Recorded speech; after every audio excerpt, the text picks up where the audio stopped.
بسم اللہ الرحمن الرحیم۔ کیا صرف ایک اچھا دل ہونا خوش رہنے اور عزت پانے کے لیے کافی ہے؟ اکثر ہم یہی سوچتے ہیں، ہے نا؟ لیکن حقیقت یہ ہے کہ سچی خوشی اور وقار کے لیے ایک اچھے دل کے ساتھ ساتھ ایک سمجھدار اور بیدار ذہن کا ہونا بھی بہت ضروری ہے۔ تو چلیں آج اسی اہم راز کو سمجھنے کی کوشش کرتے ہیں۔ تو یہی وہ بات ہے جس پر آج ہم نے غور کرنا ہے۔ دیکھیں، سمجھداری کا مطلب چالاکی یا مکاری بالکل نہیں ہے۔ چالاکی تو ہوتی ہے دوسروں کو قابو کرنے کے لیے، جبکہ حکمت ہوتی ہے اپنے آپ کو، اپنے جذبات کو اور اپنے فیصلوں کو صحیح راستے پر رکھنے کے لیے۔ اور یہی وہ اندرونی طاقت ہے جو ہر حال میں ایک عورت کو مضبوط بناتی ہے۔ تو آئیے اپنا پہلا قدم بڑھاتے ہیں اور اس اندرونی کشمکش کو سمجھتے ہیں جس کا سامنا بہت سی خواتین کو اپنی زندگی میں کرنا پڑتا ہے۔ یہ کہانی شاید بہت سی خواتین کو اپنی لگے گی۔ ایک ایسی عورت جو اپنے گھر والوں کے لیے، اپنے رشتوں کے لیے اپنا سب کچھ لگا دیتی ہے، لیکن اس ساری کوشش میں وہ خود کہیں کھو جاتی ہے۔ اس کا اپنا سکون ختم ہو جاتا ہے۔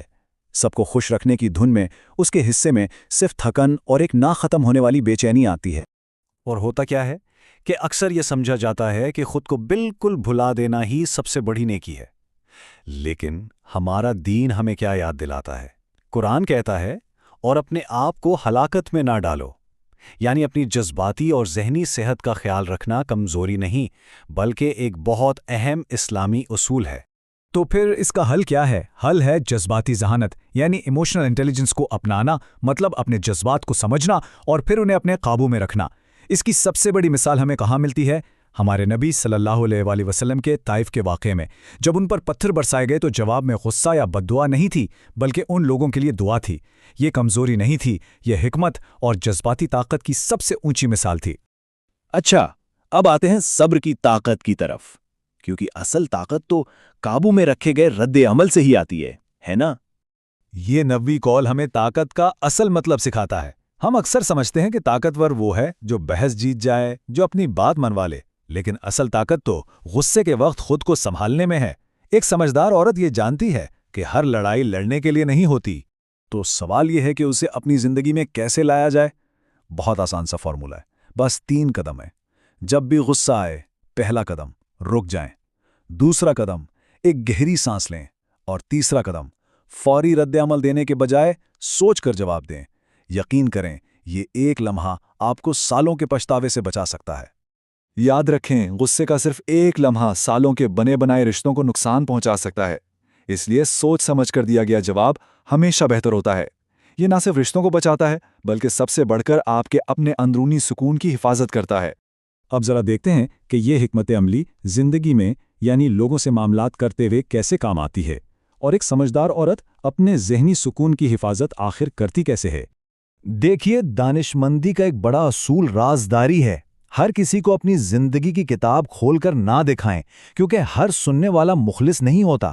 حضرت فاطمہ رضی اللہ عنہا کی زندگی کو دیکھیں، انہوں نے کتنی مشکلات کو عوامی شکایت بنائے بغیر ایک نجی وقار کے ساتھ برداشت کیا۔ اپنے درد کو شوپیس بنانا روح کو تھکا دیتا ہے۔ اور ایک اور بہت اہم بات، خاموشی۔ یہ ہمیشہ یاد رکھیں کہ خاموشی کا مطلب کمزوری نہیں ہوتا۔ کبھی کبھی یہ ایک بہت طاقتور ہتھیار اور عبادت کی ایک شکل بھی ہو سکتی ہے۔ حضرت مریم علیہ السلام کی کہانی اس کی سب سے بہترین مثال ہے۔ جب ان پر تہمت لگائی گئی تو انہوں نے لوگوں سے بحث نہیں کی، بلکہ خاموشی اختیار کی اور اپنا معاملہ اللہ پر چھوڑ دیا، کیونکہ وہ جانتی تھیں کہ اللہ ان کا دفاع کرے گا۔ کبھی کبھی بہترین دفاع خاموش رہنا اور سچائی کو خود سامنے آنے دینا ہوتا ہے۔ تو قرآن ہمیں ایک بہترین اسٹریٹجی سکھاتا ہے کہ منفی اور جاہل لوگوں سے کیسے نمٹنا ہے۔ بس سلام کہہ کر آگے بڑھ جائیں۔ کسی فضول یا زہریلی بحث سے پیچھے ہٹ جانا ہار نہیں، بلکہ یہ اپنے ایمان اور اپنے ذہنی سکون کی جیت ہے۔ اب ہم بات کریں گے اس طاقت کے اصل سرچشمے کی، اس کی اصل جڑ کی، جو لوگوں کی رائے سے کہیں زیادہ مضبوط اور پائیدار ہے۔ یہ بات ہمیشہ یاد رکھنے کی ہے کہ اسلام نے عورت کو ماں، بیٹی اور بیوی کے طور پر جو وقار اور عزت عطا کی ہے وہ بے مثال ہے۔ اس کی قدر لوگوں کی توجہ یا ان کی تعریف پر منحصر نہیں ہے۔ اس کو ایسے سمجھیں کہ لوگوں کی منظوری ایک ایسی بنیاد ہے جو کسی بھی وقت ہل سکتی ہے۔ آج ان کی رائے کچھ ہے تو کل کچھ اور، لیکن جب ایک عورت اپنی قدر اللہ کی نظر میں تلاش کرتی ہے تو وہ ایک ایسی مضبوط چٹان پر کھڑی ہوتی ہے جو کبھی نہیں ہلتی۔ یہی تو حقیقی خود اعتمادی ہے۔ یاد ہے ہم نے شروع میں بے چینی اور بے سکونی کی بات کی تھی؟ اس کا حتمی پکا علاج اس آیت میں ہے۔ دلوں کو حقیقی سکون نہ لوگوں کی تعریف میں ملتا ہے نہ دنیا کی چیزوں میں، وہ صرف اور صرف اللہ کی یاد میں ملتا ہے۔ اور آخر میں آئیے دیکھتے ہیں کہ ایمان کے ذریعے کیسے ایک عورت اپنی زندگی کی ہیرو خود بن سکتی ہے۔ زندگی میں ایک دن آتا ہے، ایک لمحہ آتا ہے، جب ایک عورت لوگوں کو خوش کرنے کی فکر چھوڑ کر صرف اپنے رب کو راضی کرنے پر توجہ دیتی ہے۔ یہ وہ لمحہ ہے جب وہ کہتی ہے، یا اللہ، اب تک میں لوگوں کے لیے جیتی تھی، آج سے میں صرف تیرے لیے جیوں گی۔ یہی اصل آزادی کا لمحہ ہے۔